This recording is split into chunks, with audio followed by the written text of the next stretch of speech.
is SMNI News Channel. Truth that matters.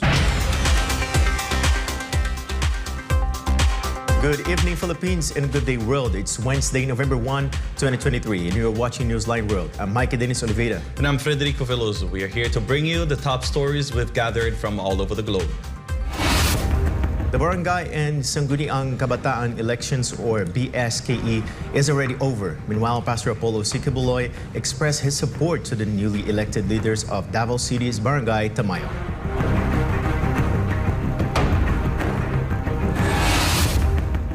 The death toll on the conflict brought by the war against Israel and Hamas has surpassed 9,800 as the conflict threatens to spill over.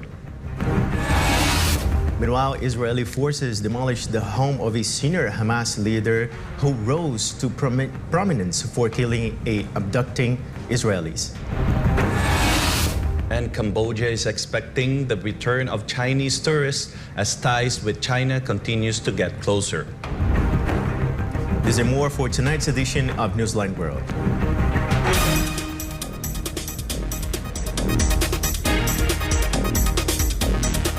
President Bongbong Marcos emphasizes the importance of honesty and dedicated service to the newly elected Barangay and Sangguniang Kabataan officials.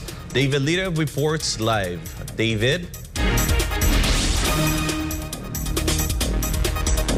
President Ferdinand Marcos Jr. congratulated the newly elected and re-elected officials of the Barangay and Sangguniang Kabataan in the recent election held on Monday.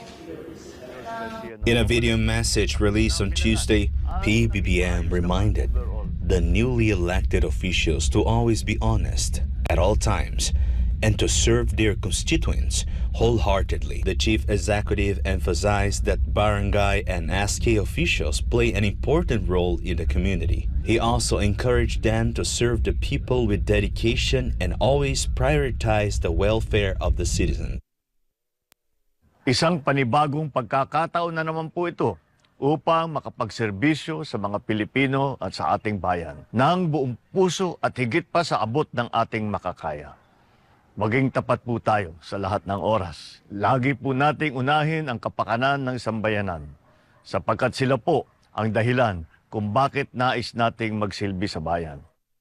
President Marcos further stated that through unity and collective effort, they can promote what he referred to as the new Philippines, where every barangay is peaceful, happy, and prosperous. Kung saan ay nananaig ang pagkakaisa, pagkakaunawaan at kasaganahan. At kung saan ang bawat mamamayan ay taas noo bilang mga Pilipino. Mabuhay ang mga bagong opisyal ng barangay. Mabuhay ang ating mga kabataan ng Sangguniang Kabataan. Earlier, COMELEC Chairman Brgy Garcia mentioned on Monday that they expected a voter turnout of approximately 70% to 75% for the barangay and SK elections, which is a slight increase from the 2018 elections, which had a turnout of only 70% to 71%.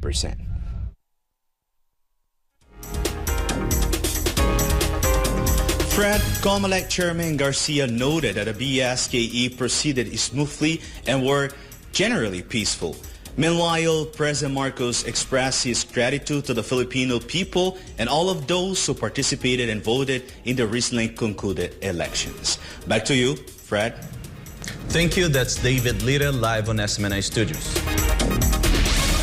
Meanwhile, thousands are expected to visit cemeteries scattered in various places across the Philippines. And one of them is Manila South Cemetery, which expects over 400,000 individuals to flock to said place on All Saints' Day. Alyssa Torres reports. The management of the Manila South Cemetery estimates that up to 400,000 people will enter to light candles for their departed loved ones. They are expecting the surge of visitors due to the long weekend and the absence of COVID-19 restrictions. No adverse weather conditions are foreseen for tomorrow, noting that Filipinos marked last year's All Saints' Day amid a rainy weather. Last year kasi na-utilize lang namin yung main gate. So ngayon nakita ko yung the need na magkaroon ng additional entrance area. So naipag-coordinate kami sa Makati LGU, naglagay po ng hagdan along Kalayaan Street and Metropolitan Avenue. Pag nakita po namin yung need na gamitin po yun po i-utilize namin para ma-minimize po yung bottleneck po sa main entrance natin. To ensure security at the location, more than 300 personnel are on duty. This includes the Philippine National Police, disaster response groups, and the Manila Traffic and Parking Bureau. Local government medics are also stationed nearby. To prevent visitors from getting lost in the vast 25-hectare cemetery, there is a help desk right at the entrance to assist in locating the graves of departed loved ones. The management also have a tagging system to easily locate children in case they get lost. Kung makikita po ninyo dyan sa aming entrance din po, meron po kami tinatawag na tagging. So sinusuot sa bata na may pangalan po ng kanilang kasama, magulang o kung sino man, pati yung numero po ng kanilang telepono para in case mawala, madali pong makontak. Just like in previous years, the cemetery strictly prohibits the bringing of firearms, loudspeakers, sharp objects, alcohol, and gambling paraphernalia. They also enforce a no pets policy, which means dogs, cats, and other pets are not allowed. There are no vendors within the cemetery. Those selling candles, flowers, juices, and various foods are situated outside. For the elderly, pregnant women, and persons with disabilities, e-trikes are available to assist and transport them both inside and outside the Manila South Cemetery. Overnight stays are not permitted at the Manila South Cemetery due to safety concerns in poorly lit areas. The cemetery is open from 5 a.m. to 5 p.m. For God and My Beloved Philippines, Alisa Torres, SMNI News. Kuwait acquired one of the world's most advanced aircraft to enhance the military's combat readiness. This report from Melchizedek Cadiz. Assalamu alaikum. The Kuwaiti Air Force extended its fleet of advanced fighter jets after it received 4 more Eurofighter Typhoons this week. The country's Air Force now owns 13 out of the 28 Eurofighter jets it has ordered. Delivery started in 2021. The Eurofighter Typhoon is considered one of the world's most advanced 4th-generation combat aircraft. It is equipped with electronic warfare capabilities, an electronically fired revolver cannon, and could transport various types of missiles. The aircraft can reach speeds exceeding Mach 1, which means it has a supersonic speed that manages to outrun the sound waves it produces and create a sonic boom. The acquisition of the fighter jet is part of a collaboration between Kuwait and Italy in which their air forces trained together. Barakallahu jami'an kan hada Melchizedek Cadiz sa Akhbar SMNI Kuwait. The deadly Palestine-Israel conflict has claimed the lives of more than 9,800 people on both sides. The death toll of Palestinians from Israeli attacks on Gaza Strip has risen to 8,306, the Hamas-run Health Ministry of Gaza. A total of 110 people in West Bank were killed in violence. The Israeli attacks were triggered by a large-scale Hamas attack on Israeli military targets and towns on October 7, which has so far killed at least 1,400 people in Israel, according to the Israeli health authorities. Meanwhile, nearly 3,200 children have been killed in the Gaza Strip in just 3 weeks, as said by Philippe Lazzarini, head of UN Agency for Palestinian Refugees. This number exceeds the annual child casualties in conflict zones worldwide since 2019.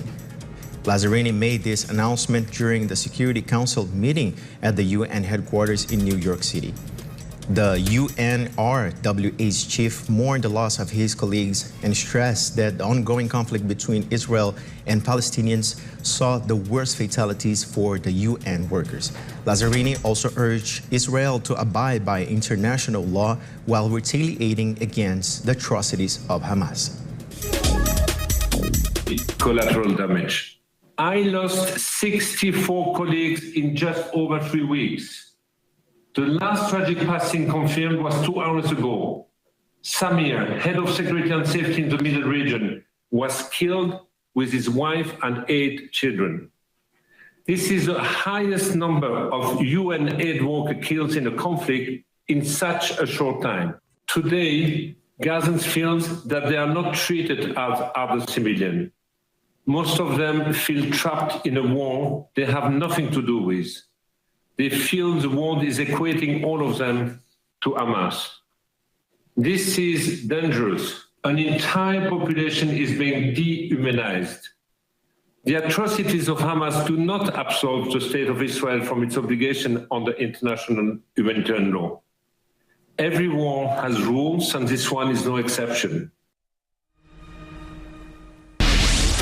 Meanwhile, the United Nations Security Council held another emergency meeting after 4 failed efforts to reach consensus on the humanitarian crisis in Gaza. Grateru Omori has the news. The UN Security Council hosted another emergency session at the request of the UAE. The request was made by Shahad Matar, the UAE spokesperson to the UN. She posted the request on social media platform X, wherein she emphasized the urgent need for the Council to convene as soon as possible in light of Israel's expanding operations in Gaza. The emergency session was held on Monday afternoon, with another one scheduled on Tuesday. The UAE is a non-permanent member of the Security Council for 2022 to 2023 and voted in favor of a humanitarian pause in the besieged enclave in a resolution proposed by the UN General Assembly. Though the UAE has normalized relations with Israel, it has condemned the military escalation in Gaza and called for the protection of civilians. The UAE's Ministry of Foreign Affairs underscored the nation's steadfast commitment to the Palestinian cause and the importance of international cooperation in resolving this crisis. Reporting from Dubai, this has been Grateru Omori, SM9 News, United Arab Emirates. Israeli security forces demolished the vacant home of Salah al-Awari, a senior Hamas leader in the West Bank, intensifying regional tensions. Israeli forces have demolished the unoccupied family home of Salah al-Awari, an exiled Hamas commander in the West Bank. Footage of the explosion of his house circulated online. Al-Awari, living in southern Lebanon, is a key figure in Hamas. This move is part of Israel's crackdown on Hamas leaders following a deadly attack launched by Hamas on October 7. Since the attack, Israeli forces have escalated arrests and raids in the West Bank, resulting in clashes and casualties. Al-Awari has a history of involvement in a high-profile abduction and killing and has spent 17 years in Israeli jails. In 2014, Al-Awari rose to prominence by admitting to the abduction and killing of 3 Israeli teenagers from a settlement in the West Bank. Meanwhile, Japan is urged to set up a long-term mechanism for the international community to monitor its discharge of nuclear-contaminated water into the ocean. Ria Saito reports. The Chinese Foreign Ministry is urging Japan to establish a permanent mechanism for international community monitoring of nuclear-contaminated water discharged by Japan into the ocean. According to Chinese Foreign Ministry spokesperson Wang Wenbin, Japan should provide full coordination to avoid potential harm from the radioactive water it is discharging into the ocean. 中方坚决反对日本福岛核污染水排海的立场是一贯明确的。中方已在近期举行的两国外交部司局级对口磋商当中，多次向日方表明严正立场。日本已向太平洋排放了2批核污染水。 国际社会更加强烈地要求建立一个长期有效的国际监测安排，并确保日本周边邻国等利益关方的切实参与。我还要强调的是，日方应当为此提供全面的配合，严防核污染水排海造成不可挽回的后果。 He mentioned that China's stance against Japan's release of Fukushima nuclear-contaminated water into the ocean has been consistently and firmly expressed. This stance was reiterated numerous times during recent consultations between the foreign ministries of both nations at the department level. Japan has already disposed of 2 batches of nuclear-contaminated water from the crippled Fukushima Daiichi nuclear power plant into the Pacific Ocean. The international community is calling for a long-lasting international monitoring system that guarantees the active involvement of Japan's neighboring nations and other stakeholders. Wang also emphasized the importance of Japan working in close coordination to prevent irreversible harm resulting from ocean discharge. These statements from Wang come following the controversial comments by the United States Ambassador to Japan, Rahm Emanuel, regarding China's actions to ban the import of Japanese seafood, citing Japan's self-interest. 关于你提到的美国驻日大使的相关言论，我要说的是，外交官的职责是促进国家间友好，而不是抹黑他国、搬弄是非。 In response to the comments made by the U.S. ambassador to Japan, Wang emphasized that the responsibility of diplomats is to foster friendly relations between countries rather than tarnishing the reputation of other nations and sowing discord. 以上日本からセトリオニュースとお伝えしました。Azumina News, Japan. In the meantime, we have a developing story from Japan where a tense hostage situation has just come to an end. In the city of Warabi, Japan, a gunman who had barricaded himself inside a post office for several hours with hostages has now been arrested, according to local media reports. 2 women were taken captive by the suspect on Tuesday afternoon local time. Fortunately, one of them was later released and the second one was freed after a police operation.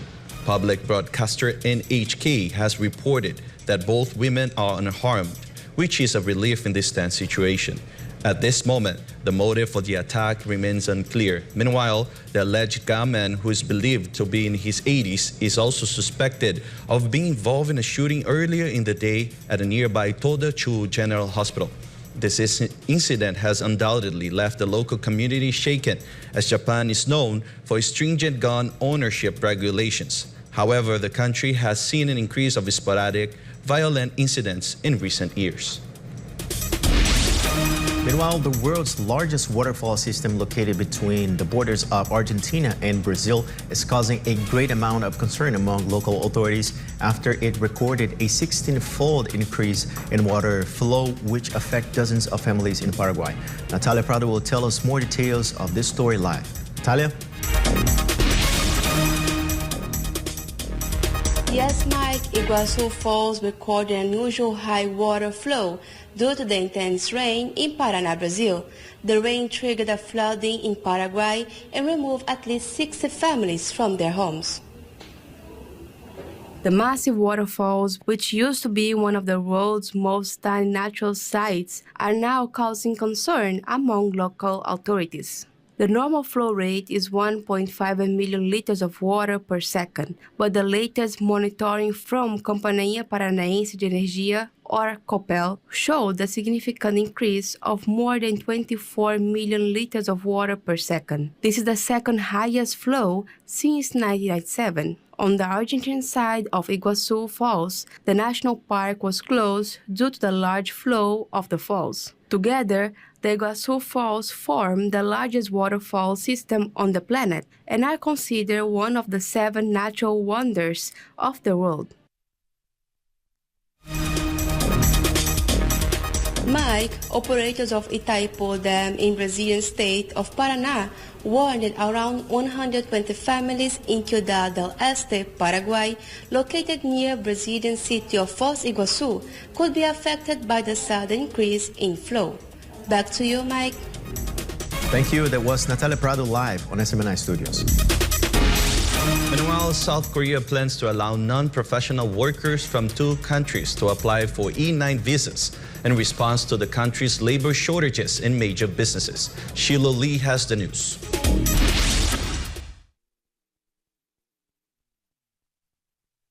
South Korea is considering permitting non-professional workers from India and Lithuania to apply for E9 visas.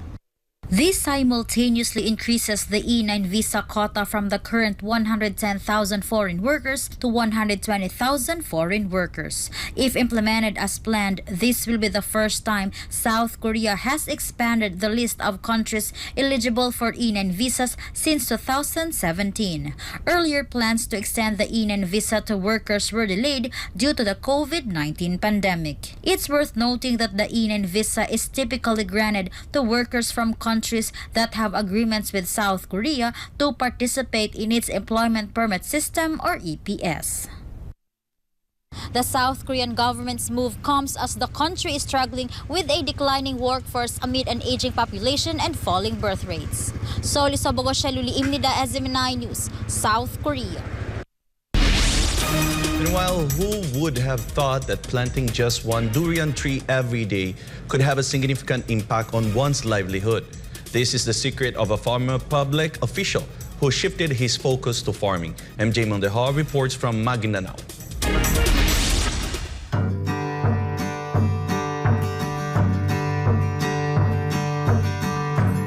Durian is popular in the Philippines, especially in Mindanao. For those unaccustomed to it, the peculiar smell might be a surprise, but once you taste its sweet and sticky flesh, you'll surely be hooked and keep coming back for more. The global demand for durian has risen by 400%, mainly due to China. This surge in demand benefits the Philippines as millions of Chinese consumers are now craving durian. Over the weekend, aspiring durian farmers visited the farm of former Maguindanao Governor Toto Mangudadatu. After leaving politics, he poured his attention into farming. In an interview with SMNI News, Mangudadatu shared the secret to successful durian farming, especially for those with limited time. Ito lang pwede kong sabihin na magsimula ka, ang pangalan mo si Juan Tamad. If you have 5 hectares of parcel of farm, sabihin mo na lang sa 24 hours, hingin mo 1 oras, 1 puno a day. So 10 by 10 ang distansya. In 1 year time, you'll be able to plant at least 365 punos kasi 365 days tayo. Diba? So more than 3 hectares na natamnan mo. He emphasizes that many lands in the Philippines are underutilized and suggests that when it comes to cultivating fruit trees, durian farming is the ideal choice. Another year, succeeding year, sobra-sobra matanim mo kasi 1.5 hectares na lang naiwan. Bigyan mo ulit ng 3 years to 4 years. Fully grown na yung fruit bearing na yung pananim mo, hasindero ka na, hindi ka na si Juan Tamad, si Don Juan ka na. Don Juan na. Yun lang advice ko sa mga kapatid natin, ng mga farmers. So, huwag nilang sabihin, wala silang oras. Ang hingin lang nila sa 24 oras, 1 oras lang. Ng pagtatanim. 1 puno lang. At 10 by 10, 100 puno sa 1 hektarya. Di ba? Ang bilis nila yon. The Philippines began exporting durian to China in August of this year. This is part of the $2 billion fruit export deal signed by the 2 countries in January.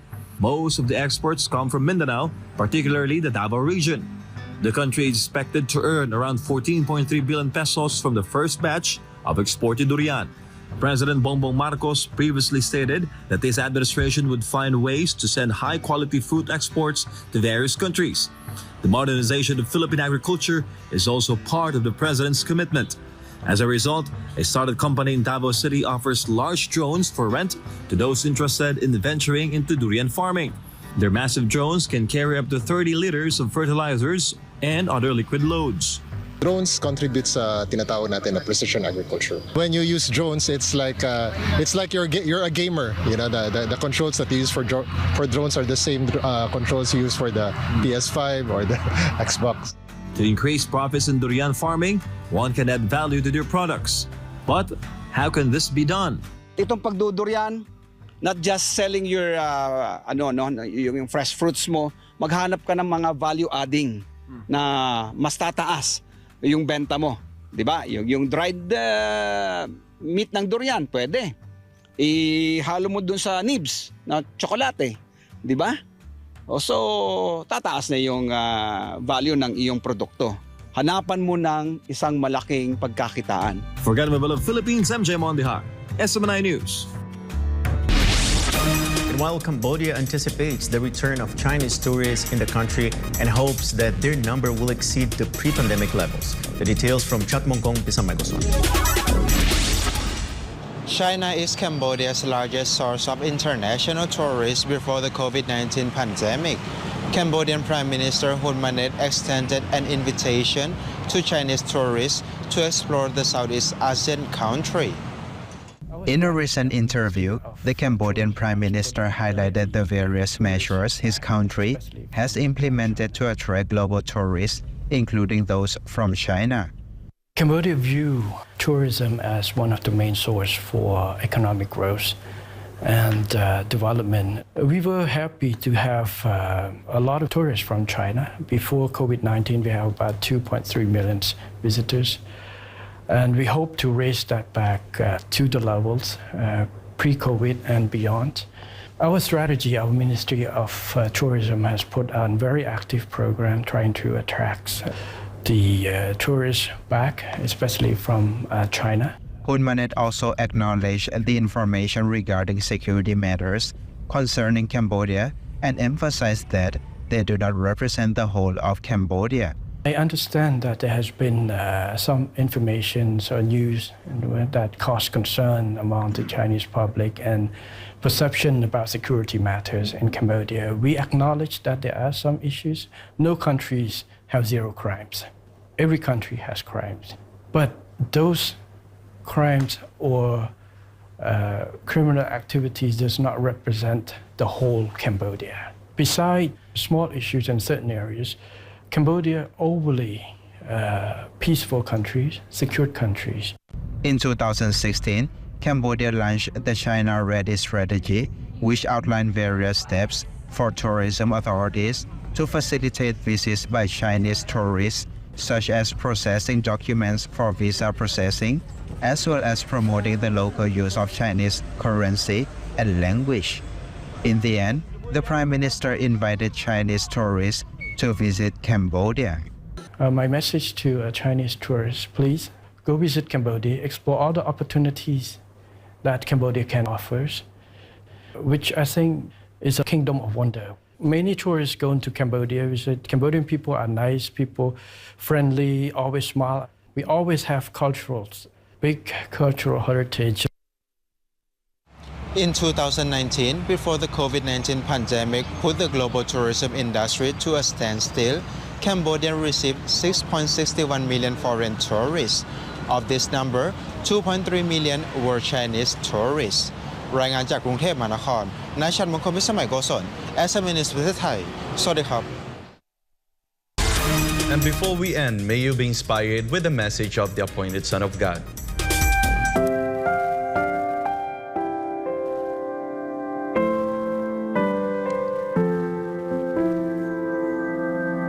I am not afraid to face life's challenges, for I know that the Father is with me.